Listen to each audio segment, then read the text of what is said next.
Hello friends, welcome to Satya study group. आज हम लोग सेल को पढ़ेंगे और इसको समझेंगे, और इसमें भी स्पेशली हम लोग प्रोकैरियोटिक सेल और यूकैरियोटिक सेल को पढ़ेंगे और समझेंगे कि ये दोनों क्या होती हैं और इन दोनों में क्या क्या डिफरेंसेस हैं। तो इसी के साथ आज का वीडियो स्टार्ट करते हैं। सबसे पहले सेल को समझते हैं कि सेल क्या होता है। तो सेल जो होता है वो सेला या सेलिया कह सकते हैं। ये एक लैटिन वर्ड है, इसी से सेल बना हुआ है, जिसका मतलब होता है स्मॉल रूम्स। तो छोटे छोटे जो रूम्स होते हैं सेला कहा गया, जिसे सेल बना हुआ है। ये एक लैटिन वर्ड है। यहाँ पे आप देख सकते हैं ये छोटे छोटे जो रूम्स हैं इन्हीं को सेला कहा जाता था। तो ये सेल्स हैं और इसी से ड्राइव किया गया है। जो कि सेल क्या है, एक बेसिक स्ट्रक्चर है किसी भी ऑर्गेनिज्म का। कोई भी जीव जंतु जो है उनका ये बेसिक स्ट्रक्चर है, बेसिक उनका फंक्शनल है और बायोलॉजिकल, ये सभी बेसिक यूनिट है। ठीक है। 1665 में रॉबर्ट हुक ने सेल को डिस्कवर किया था। बहुत ही इंपॉर्टेंट कि रॉबर्ट हुक ने सेल को डिस्कवर किया था 1665 में। तो ये इंपॉर्टेंट है एग्जाम पॉइंट ऑफ व्यू से। और उन्होंने देखा था कॉर्क में। कॉर्क मतलब ये देख सकते हैं आप, ये स्ट्रक्चर है, इसको स्लाइस्ड किया गया था, मतलब काटा गया था, पतला पतला काटा गया था, और इसको एक माइक्रोस्कोप से, कंपाउंड माइक्रोस्कोप से, जो कि पुराने ज़माने के जो माइक्रोस्कोप थे उसी से इन्होंने देखा था। और ये प्लांट टिश्यू, मतलब ये प्लांट है, एक टाइप का प्लांट का था। तो इन्होंने मतलब कि प्लांट के सेल को देखा था। तो ये डेड सेल्स थे। डेड सेल्स का मतलब कि जब प्लांट सूख गया, ये देखिए सूखा हुआ, ये कह सकते हैं कि पेड़ से बना हुआ है। और प्लांट में जब आप देखेंगे तो सिर्फ और सिर्फ उसका जो सेल वॉल होता है, मैं आगे बताऊंगा कि सेल वॉल क्या होता है, सिर्फ सेल वॉल उसका बचा होता है। बाकी जो उसके अंदर का जो भी पार्ट होता है वो सब सूख गया होता है। ठीक है। तो सिर्फ सेल वॉल बच जाते हैं। इसीलिए ये छोटे छोटे रूम्स दिखे उनको जब उन्होंने पुराने ज़माने के माइक्रोस्कोप से देखा। तो यही इस टाइप का स्ट्रक्चर उन्होंने देखा था। ठीक है। ही क्वाइंड द टर्म सेल, उन्होंने ही सेल जो वर्ड था वो दिया। तो रॉबर्ट हुक पहले साइंटिस्ट थे जिन्होंने सेल वर्ड दिया था। और उनकी बुक माइक्रोग्राफिया में, तो उन्होंने एक माइक्रोग्राफिया नाम का बुक लिखा था 1665 में, उसमें सेल टर्म को यूज किया था। ठीक है। अब यहाँ पे एक दूसरे वैज्ञानिक है, Antonio von Leeuwenhoek. Antonio von Leeuwenhoek थे जिन्होंने सबसे पहले लिविंग सेल को देखा था। डेड सेल को इनसे पहले रॉबर्ट हुक ने देखा था। अब लिविंग सेल को देखने वाले सबसे पहले जो वैज्ञानिक थे वो ल्यूवेनहॉक थे। और इन्होंने पॉन्ड वाटर में, जो तालाब का पानी था, उसमें से जो पानी उन्होंने लिया, जैसे कि यहाँ पे आप देख सकते हैं कि ये पॉन्ड वाटर है, और उसी में से इन्होंने लिविंग सेल को सबसे पहले ऑब्जर्व किया था। और ये जो पहले माइक्रोस्कोप यूज किया जाता था उसका इम्प्रूव्ड माइक्रोस्कोप था, मतलब उन्होंने कुछ उसमें मॉडिफाई किया था और तब इसको देखा था। तो फर्स्ट लिविंग सेल देखने वाले थे ल्यूवेनहॉक, जबकि सबसे पहले मतलब उन्होंने मृत सेल देखा था, मरा हुआ डेड सेल देखा था, तो वो थे रॉबर्ट हुक। और इन्होंने 1674 ईस्वी में देखा था, 1674 में देखा था इन्होंने। अब देखते हैं कुछ पॉइंट्स जो कि हमारे एग्जाम पॉइंट ऑफ व्यू से बहुत ही इंपॉर्टेंट है, कि सबसे छोटा स्मॉलेस्ट सेल अगर आपसे पूछा जाए सिर्फ, तो वो है माइक्रोप्लाज्म। माइक्रोप्लाज्म स्मॉलेस्ट सेल है जिसका डायमीटर 0.001 mm है, और ये एक बैक्टीरिया है, ये एक टाइप का बैक्टीरिया है। Smallest cell in human body अगर पूछा जाए तो वो है स्पर्म सेल। बहुत ही important, sperm cell human body का सबसे छोटा सेल है। यहाँ पे आप देख सकते हैं ये है स्पर्म सेल। आगे हम इसको देखेंगे कि स्पर्म सेल क्या होते हैं। जब हम ह्यूमन रिप्रोडक्टिव सिस्टम पढ़ेंगे तब स्पर्म सेल के बारे में डीपली स्टडी करेंगे। अगर आपको एग्जाम में स्मॉलेस्ट सेल पूछा तो वो है माइक्रोप्लाज्म, जो कि एक बैक्टीरिया है। यहाँ पे लार्जेस्ट सेल के बारे में अगर पूछा जाए तो वो है एग सेल, जो कि ऑस्ट्रिच का एग सेल सबसे लार्जेस्ट सेल होता है। यहाँ पे आप देख सकते हैं ऑस्ट्रिच का ये एग है। आप कंपेयर कर सकते हैं, यहाँ पे जो मुर्गियों का अंडा देखते हैं उससे आप कंपेयर कर सकते हैं वो उसके कंपेरिजन में कितना बड़ा है। ठीक है। सबसे लॉन्गेस्ट सेल जो होता है वो है नर्व सेल। नर्व सेल जो होता है सबसे लॉन्गेस्ट होता है। यहाँ पे आप देख सकते हैं ये है एक नर्व सेल, इसको भी पढ़ेंगे आगे। Largest cell in human body is female ovum. अगर आपको पूछा कि लार्जेस्ट सेल क्या है वर्ल्ड का, तो है ऑस्ट्रिच का अंडा, ठीक है, एग सेल ऑफ ऑस्ट्रिच। अगर लार्जेस्ट सेल पूछा ह्यूमन बॉडी का तो है फीमेल ओवम। तो फीमेल का जो ओवम है, रिप्रोडक्टिव सिस्टम है, इसको भी हम लोग देखेंगे कि फीमेल का ओवम कैसा होता है। तो वो लार्जेस्ट ह्यूमन बॉडी का सेल होता है, जबकि स्पर्म सेल ये मेल का होता है और ये स्मॉलेस्ट सेल होता है ह्यूमन बॉडी का। नेक्स्ट सेल टाइप देखते हैं कि सेल टाइप कौन कौन से थे। तो मैंने बताया था स्टार्टिंग में ही इस वीडियो में, स्पेशली हम लोग यूकैरियोटिक और प्रोकैरियोटिक पर फोकस करेंगे कि यूकैरियोटिक सेल क्या होते हैं और प्रोकैरियोटिक सेल क्या होते हैं और इनमें डिफरेंस क्या होता है, ठीक है।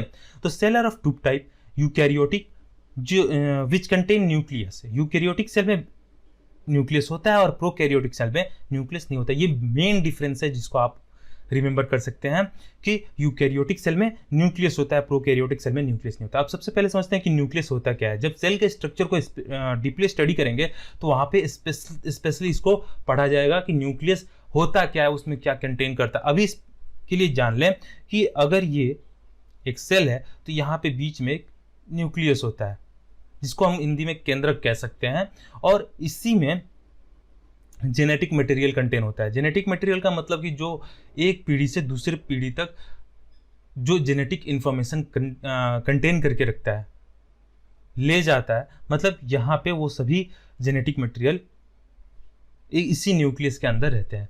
तो यहाँ पे एक स्पेशल बाउंड्री टाइप का होता है, जैसे कि अगर बड़ा घर है तो ये एक छोटा सा घर इसमें बना होता होगा जिसमें जेनेटिक मटेरियल कंटेंट होता है। उसके अलावा भी बहुत सारी चीज़ें होती हैं, बाद में हम इसको पढ़ेंगे और समझेंगे इसको, ठीक है। तो ये अभी समझ लें कि यूकैरियोटिक सेल में न्यूक्लियस होता है जबकि प्रोकैरियोटिक सेल में न्यूक्लियस नहीं होता है। और प्रोकैरियोटिक सेल में न्यूक्लियस नहीं होता तो उसका जेनेटिक मटेरियल कहाँ कंटेंट होता है, तो उसका जेनेटिक मटेरियल उसके साइटोप्लाज्म में यूं ही कहीं मतलब तैरता रहता है, या फिर कह सकते हैं कि इसी में रहता है। अब ही आप इस बात को समझ लें कि ये जो सेल होता है ये एक लिक्विड से भरा होता है जिसको साइटोप्लाज्म कहते हैं। इसमें भी साइटोप्लाज्म होता है और यहाँ पे जो जेनेटिक मटेरियल होता है इसके अंदर मतलब एक पर्टिकुलर बाउंड्री में घिरा होता है, जबकि इसके अंदर जो जेनेटिक मटेरियल होता है वो एक बाउंड्री में घिरा नहीं होता है। बस यही मेन डिफरेंस होता है यूकैरियोटिक और प्रोकैरियोटिक सेल के बीच में, ठीक है। Prokaryotic are single celled organism, prokaryotic single celled organism है, मतलब कि इनसे सिर्फ सिंगल सेल वाले ऑर्गेनिज्म ही बनते हैं। प्रोकैरियोटिक जो सेल होते हैं सिंगल सेल्ड ही होते हैं, मल्टी सेल्ड नहीं होते, मतलब कि इन ये 2, 3, 4, 5 ऐसे सेल कंबाइन करके कोई एक ऑर्गेनिज्म नहीं बनाएंगे। जैसे ह्यूमन है, ह्यूमन में बहुत सारे सेल मिल के ह्यूमन पूरा बॉडी बनता है, तो मिलियंस बिलियंस मतलब बहुत ज़्यादा होते हैं, ठीक है। तो लेकिन जो प्रोकैरियोटिक सेल होते हैं वो सिंगल सेल ही रहते हैं। जैसे कि माइकोप्लाज्म मैंने दिखाया था, माइकोप्लाज्म होता है, जितने भी बैक्टीरिया होते हैं वो सिंगल सेल्ड होते हैं, ठीक है।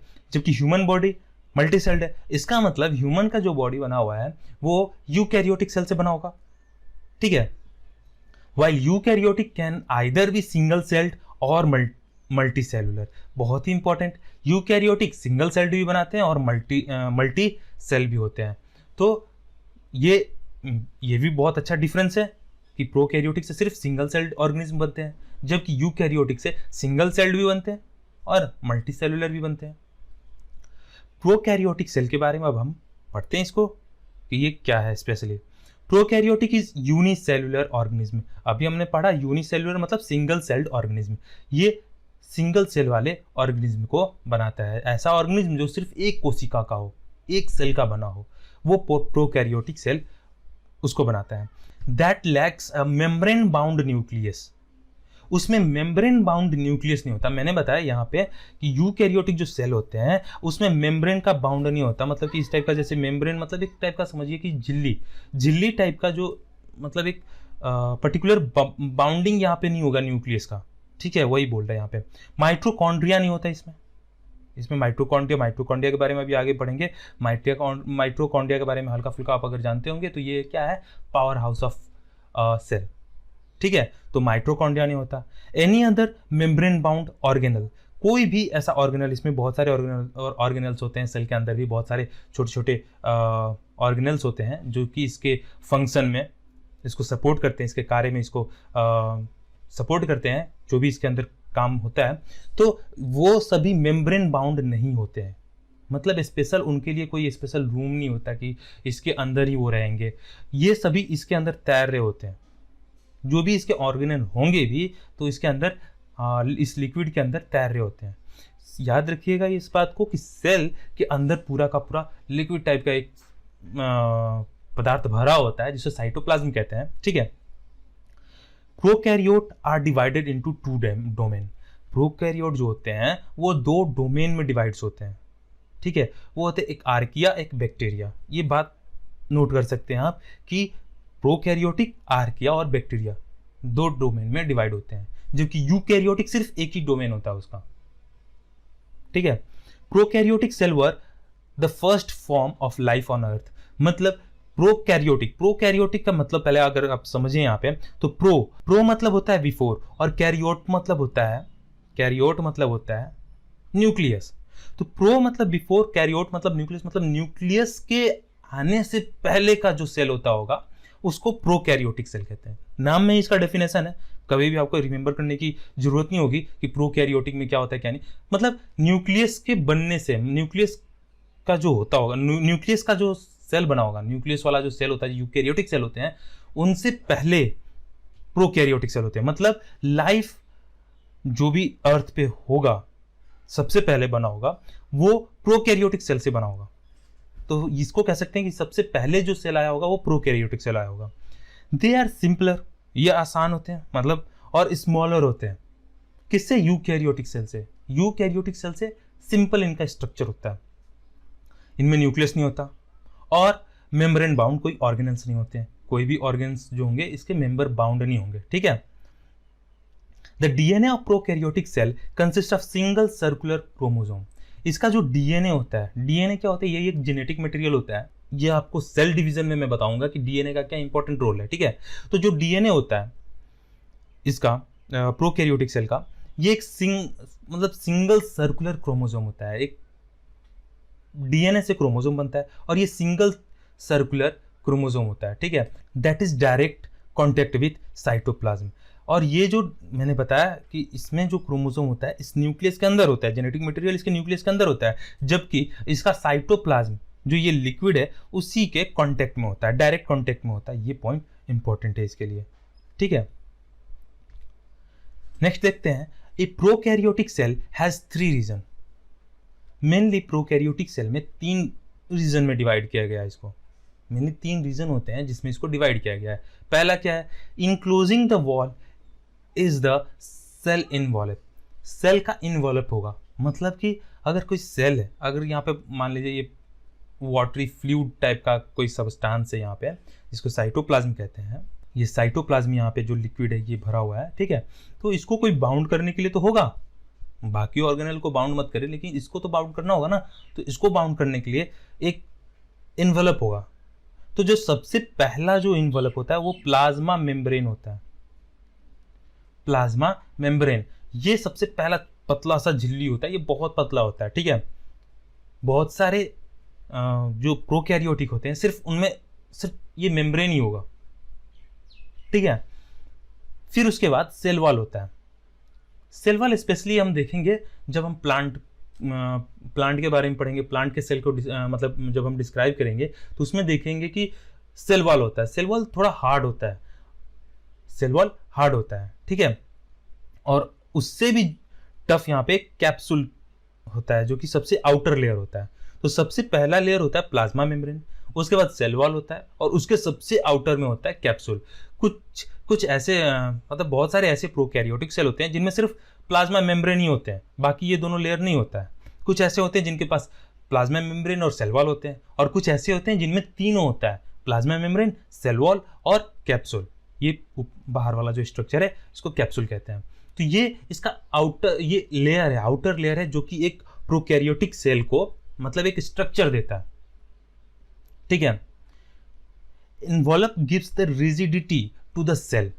इस सेल को रिजिडिटी देता है। अगर मान लीजिए सिर्फ फ्लूइड है, अगर जैसे कि आप समझ सकते हैं कि एक गुब्बारा है, गुब्बारा में पानी भर दीजिए, तो वो पानी एक क्या होता है कि अगर सिर्फ पतला कवर है, गुब्बारा ही सिर्फ है, तो वो फ्लेक्सिबल होगा। जबकि अगर उसके ऊपर एक कवर, एक मोटा कोई परत चढ़ा दिया जाए तो रिजिड हो जाएगा। तो वही उसी टाइप का है। अगर सिर्फ गुब्बारा है तो प्लाज्मा मेम्ब्रेन की तरह आप समझे, उसके ऊपर अगर हमने लकड़ी का कुछ लगा दिया तो समझे सेल वॉल, और उसके ऊपर भी अगर कोई स्टील टाइप का कुछ स्ट्रक्चर लगा दिया तो उसको समझ लिया आप कैप्सूल होता है। ठीक है, और ये क्या करता है, जो सेल का इन्वॉल्प होता है, ये जो तीनों इन्वॉल्प टाइप के जो है, ये सेपरेट करते हैं, इसको अलग करते हैं interior of the cell from the environment. ये इंटीरियर अंदर का इसका चीज है, इसको इन्वायरमेंट से इसको अलग करते हैं। ठीक है, serving as a protective filter, एक टाइप का प्रोटेक्टिव फिल्टर है, मतलब बाहर से कोई इनको हार्म नहीं कर सकता। अब सेकंड जो होता है, ये तो पहला था, सेकंड जो होता है वो inside the cell cytoplasmic region होता है। ये है साइटोप्लाज्मिक रीजन, ये टोटल साइटोप्लाज्मिक होता है। इनसाइड में देखते हैं तो साइटोप्लाज्मिक है। साइटोप्लाज्म क्या है, एक टाइप का लिक्विड है। इसको ये पढ़ेंगे स्पेशल, इसका क्या किस किन किन चीज़ों से ये बना होता है तो देखेंगे, लेकिन अभी ये समझें कि एक टाइप का लिक्विड है। ये क्या करता है, ये जीनोम को, डीएनए को कंटेन करके रखता है। जो जेनेटिक मटेरियल है, ये देखिए जीएनए मतलब एक सिंगल सर्कुलर डीएनए है, मतलब सिंगल सर्कुलर क्रोमोसोम है जिसको ये कंटेन करके रखता है। इसमें मतलब साइटोप्लाज्म के अंदर ये कोई स्पेशल बाउंड्री के अंदर नहीं गिरा हुआ है, ऐसे ही साइटोप्लाज्म के डायरेक्ट कांटेक्ट में है। इसमें राइबोसोम होता है, ये राइबोसोम है, ये छोटे छोटे जो लाल कलर का आप देख रहे हैं ये राइबोसोम है। और वेरियस शॉर्ट इंक्लूजन, बहुत सारे छोटे छोटे और दूसरे भी चीज होते हैं इसमें होते हैं। ठीक है, प्लाज्मिड क्या है, तो प्लाज्मिड भी एक टाइप का डीएनए है जो कि इस मेन क्रोमोसोम से अलग है, पढ़ेंगे। The genetic material is freely found in the cytoplasm, यही तो इसका मेन इंपॉर्टेंट डिफरेंस है यूकैरियोटिक से, कि फ्रीली फाउंड होता है ये जेनेटिक मटेरियल साइटोप्लाज्म के अंदर। थर्ड हम देखते हैं outside the, on the outside flagella and पिली, फ्लैजिला एंड पिली। आउटसाइड में क्या होता है, फ्लैजिला होता है। ये देखिए पूंछ टाइप का स्ट्रक्चर है, इसको फ्लैजिला कहते हैं। और ये जो छोटे छोटे जो बाहर में निकले हुए हैं इसको पिली कहते हैं। तो फ्लैजिला या फ्लैजिलम और पिली इसके आउटसाइड में होते हैं, ये जो बाउंड्री है इसके आउटसाइड में होते हैं। ये क्या करते हैं, ये इसको मूव करने में हेल्प करते हैं, एक जगह से दूसरी जगह जाने में हेल्प करते हैं। फ्लैजिला जो है इसको एक जगह से दूसरी जगह जाने में हेल्प करता है। पिली क्या करता है, इसको सेंस करने में मदद करता है। जैसे अगर आप देखेंगे कि किसी भी इंसान की जो बॉडी पे जो हेयर होते हैं, अगर हम उनको टच करें तो कुछ सेंस तो होगा ना, थोड़ा बहुत सेंसिटिविटी, मतलब इनके लिए तो उतना काफ़ी है। इनके पास हाथ नहीं है, पैर नहीं है, तो ये पिली जो होता है project from the cell surface, ये सेल के सरफेस से प्रोजेक्टेड बाहर की ओर प्रोजेक्टेड होते हैं। ठीक है, this are the structure not present in all prokaryotic, ये सभी प्रोकैरियोटिक में प्रेजेंट नहीं होते हैं, ये कुछ में प्रेजेंट होते हैं, कुछ में नहीं होते हैं। ठीक है, made of a protein that facilitate movement and the communication between the cell, ये क्या करते हैं, मूवमेंट के लिए बने होते हैं, एक जगह से दूसरी जगह तक जाने के लिए बने होते हैं। प्लस में ये कम्युनिकेशन बिटवीन द सेल के लिए कम्युनिकेशन का काम करते हैं। किसी भी सरफेस को अगर मान लीजिए यहाँ पे टच हुआ तो इसको पता चल जाएगा कि नीचे में सरफेस है, ठीक है, या फिर वाटर से टच हुआ तो वाटर समझ आएंगे कि ये वाटर है। तो इसका कम्युनिकेशन का भी काम करता है कि सेल के कम्युनिकेशन के साथ में सेल के लिए कम्युनिकेशन का काम करता है ये पिली या फिर फ्लैजिलम। नेक्स्ट देखते हैं एनिमल सेल को। एनिमल सेल क्या होता है, ये एक यूकैरियोटिक सेल है, तो इसको एनिमल सेल कह सकते हैं या यूकैरियोटिक सेल कहते हैं, क्योंकि यूकैरियोटिक सेल से ही बना होता है एनिमल, क्योंकि वो एनिमल क्या होता है, मल्टी सेलुलर होता है, और मल्टी सेलुलर सिर्फ यूकैरियोटिक ही बना सकता है। तो ये एनिमल सेल क्या है या यूकैरियोटिक सेल क्या है, ये यूकैरियोटिक एक सेल है। अब इसको हमने मतलब ये समझ लीजिए कि इसको काटा गया है, यहाँ से एक ट्रायंगुलर शेप में यहाँ से काट के निकाल दिया गया है। ये समझिए कि एक स्फेयर है, एक गोल है, ठीक है, एक फुटबॉल की तरह समझिए, उसमें से ऐसे काट के निकाल दिया गया। अब इसके अंदर के स्ट्रक्चर को देखते हैं। तो इसके अंदर के स्ट्रक्चर में ये साइटोप्लाज्म जो है ये सिमिलर है, किससे, प्रोकैरियोटिक से सिमिलर है, मतलब यहाँ पे भी बहुत सारा लिक्विड भरा होगा, ठीक है। इसमें ये है जो, ये भी एक बॉल की तरह समझिए कि एक फुटबॉल के अंदर एक छोटा सा बॉल रखा गया है जो कि एक न्यूक्लियस है, और इसके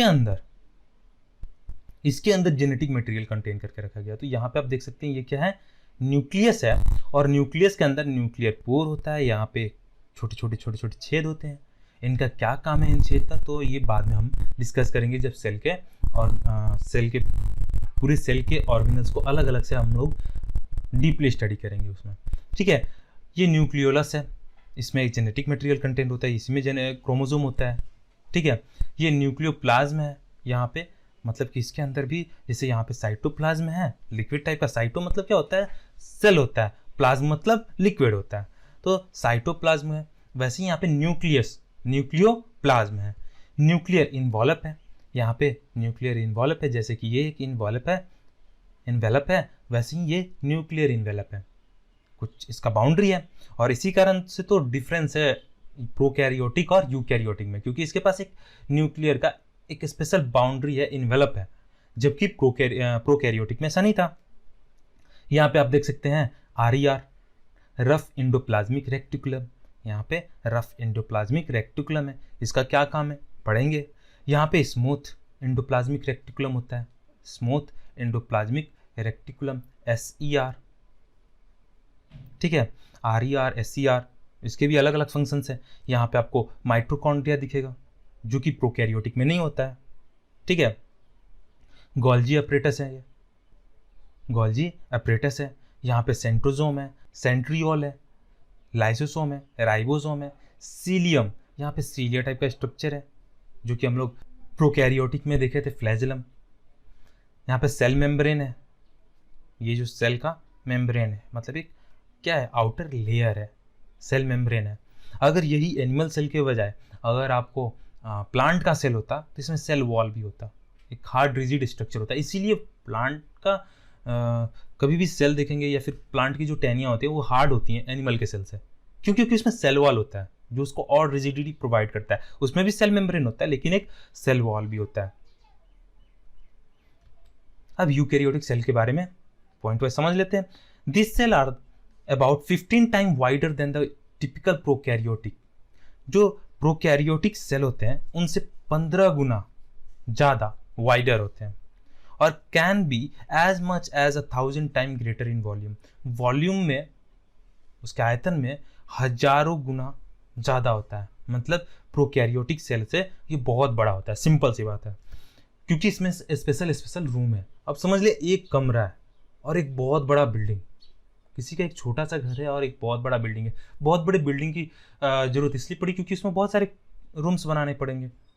मतलब एक यूकैरियोटिक क्या है, एक बड़ा सा सेल है जिसके अंदर छोटे छोटे रूम्स हैं, अलग अलग ऑर्गेनल्स के लिए अलग अलग रूम्स हैं।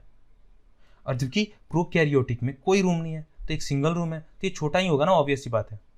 और बहुत सारे रूम करने के लिए तो बहुत बड़ा बनाना पड़ेगा हमको, ठीक है। The main distinguish feature of eukaryotes as compare to prokaryotes is compartmentalisation.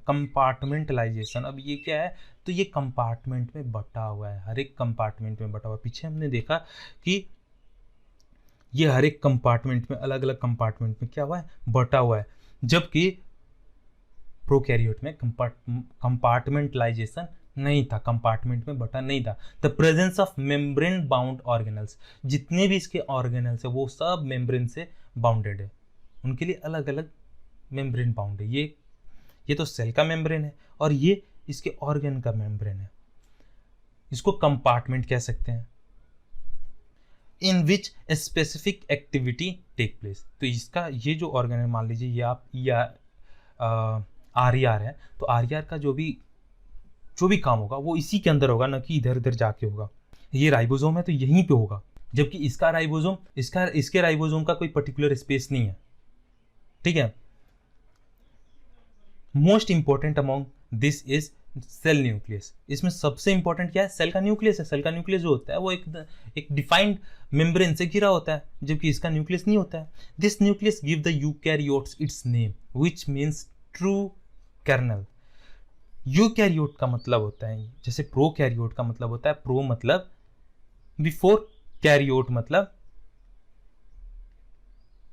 Karyotic या कैरियोट मतलब न्यूक्लियस, बिफोर न्यूक्लियस। वैसे यू मतलब होता है ट्रू और कैरियोट मतलब होता है nucleus.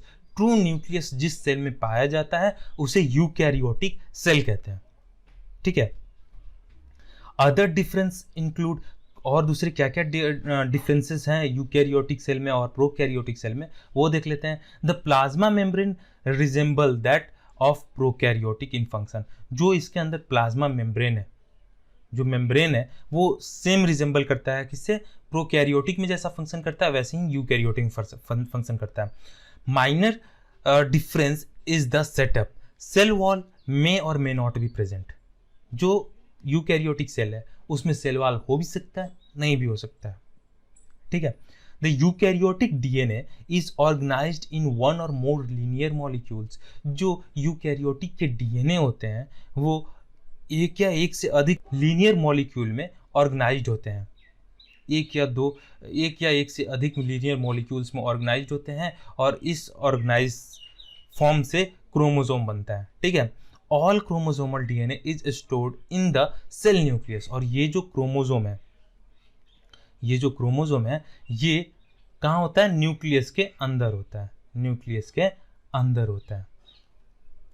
Separates from the cytoplasm by a membrane. ये जो साइटोप्लाज्म इसके अंदर जो है उससे सेपरेट करता है, ये न्यूक्लियस जो होता है क्रोमोसोम को सेपरेट करता है। Some eukaryotic organelles such as mitochondria also contain some DNA. इसमें जो यूकैरियोट में जो ये माइटोकॉन्ड्रिया होते हैं, तो आप देख सकते हैं ये जो माइटोकॉन्ड्रिया होता है इसमें भी कुछ डीएनए पाए जाते हैं। तो याद रखना कि न्यूक्लियस में भी डीएनए होता है और कुछ डीएनए इस माइटोकॉन्ड्रिया में भी कंटेन होता है। जब हम स्पेशली इन सभी ऑर्गेनल्स को एक एक करके पढ़ेंगे तो उसमें इसके स्ट्रक्चर को भी पढ़ेंगे और क्या इसमें होता है, किससे बना होता है, इन सभी चीज़ों को स्पेशली पढ़ेंगे हम लोग, ठीक है। नेक्स्ट यहाँ पे देख सकते हैं यूकैरियोटिक और प्रोकैरियोटिक के बीच में डिफरेंस क्या क्या है, थोड़ा सा पिक्चर से समझ लेते हैं। यहाँ पे माइटोकॉन्ड्रिया होता है जबकि इसमें माइटोकॉन्ड्रिया नहीं होता है, ठीक है। इसमें भी राइबोसोम होते हैं, इसमें भी राइबोसोम होते हैं, कॉमन है।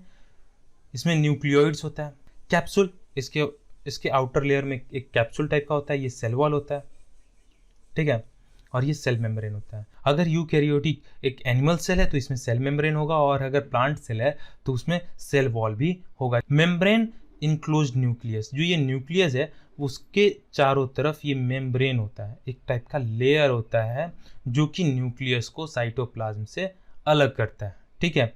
न्यूक्लियोलस, इसके अंदर न्यूक्लियोलस होता है जो कि क्रोमोसोम कंटेन करके रखता है। ये क्या है, ये एक प्लाज्म है, मतलब एक लिक्विड टाइप का लिक्विड है जो कि न्यूक्लियोप्लाज्म कहा जाता है, ठीक है। तो ये कुछ आप स्ट्रक्चर वाइज से देख सकते हैं, यहाँ पे फ्लैजेलम है। अब मेन डिफरेंस हम लोग यहाँ से नोट करेंगे और ये बहुत इंपॉर्टेंट होता है। प्रोकैरियोटिक बैक्टीरिया और आर्किया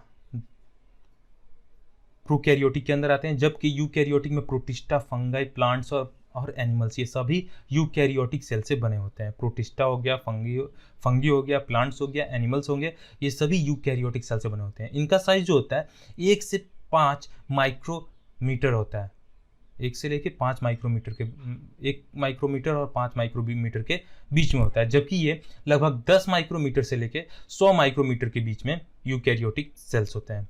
इनका जो न्यूक्लियस होता है इसमें कोई ट्रू न्यूक्लियस नहीं होता है, न्यूक्लियोइड रीजन होता है, मतलब एक क्रोमोसोम साइटोप्लाज्म में होते हैं लेकिन ट्रू न्यूक्लियस नहीं होता है। इसमें ट्रू न्यूक्लियस होता है विथ डबल मेम्ब्रेन, जो कि मेम्ब्रेन है, जो इसका न्यूक्लियस होता है वो मेम्ब्रेन से घिरा होता है। डबल मेम्ब्रेन क्या होता है ये हम इसके स्ट्रक्चर में समझेंगे, लेकिन ट्रू न्यूक्लियस इसमें होता है, इसीलिए इसको कहा जाता है यूकैरियोटिक। डीएनए इसका होता है सर्कुलर यूजुअली, जबकि इसमें linear molecule chromosome with histone protein, ये हिस्टोन प्रोटीन से बना होता है, और ये क्रोमोसोम होते हैं, जो आरएनए होता है या प्रोटीन का सिंथेसिस होता है, जो आरएनए बनते हैं या प्रोटीन बनते हैं वो साइटोप्लाज्म में ही बनता है, जबकि इसका आरएनए जो सिंथेसिस होता है, आरएनए बनता है ये न्यूक्लियस में होता है, जबकि प्रोटीन सिंथेसिस साइटोप्लाज्म में होता है। क्योंकि इसके अंदर प्रोकैरियोटिक सेल के अंदर कोई न्यूक्लियस नहीं होता, जो भी काम होता है प्रोटीन का बनाना या आरएनए का बनाना सब साइटोप्लाज्म में ही होता है, जबकि इसमें जो होता है आरएनए का सिंथेसिस जो होता है वो न्यूक्लियस में होता है, जबकि प्रोटीन का जो सिंथेसिस होता है वो साइटोप्लाज्म में होता है। राइबोसोम, इसमें 50S और 30S राइबोसोम होते हैं, जबकि यूकैरियोटिक में 60S और 40S राइबोसोम होते हैं। बहुत ही इंपॉर्टेंट, ये दोनों बहुत ही इंपॉर्टेंट है। 50S 30S राइबोसोम जो होते हैं वो प्रोकैरियोटिक सेल में पाए जाते हैं, जबकि 60S और 40S राइबोसोम यूकैरियोटिक सेल में पाए जाते हैं।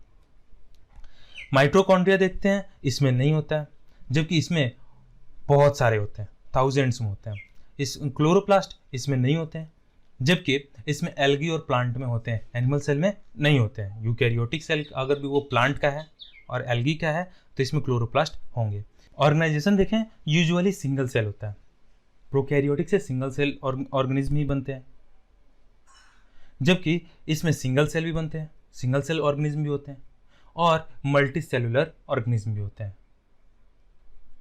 सेल डिवीजन, सेल डिवीजन मतलब कि एक सेल से दो सेल कैसे बनते हैं, मतलब इसका सेल का डिवीजन कैसे होता है। तो इसमें बाइनरी फिजन होता है, सिंपल डिवीजन होते हैं, इसमें एक सेल से दो सेल बन जाते हैं।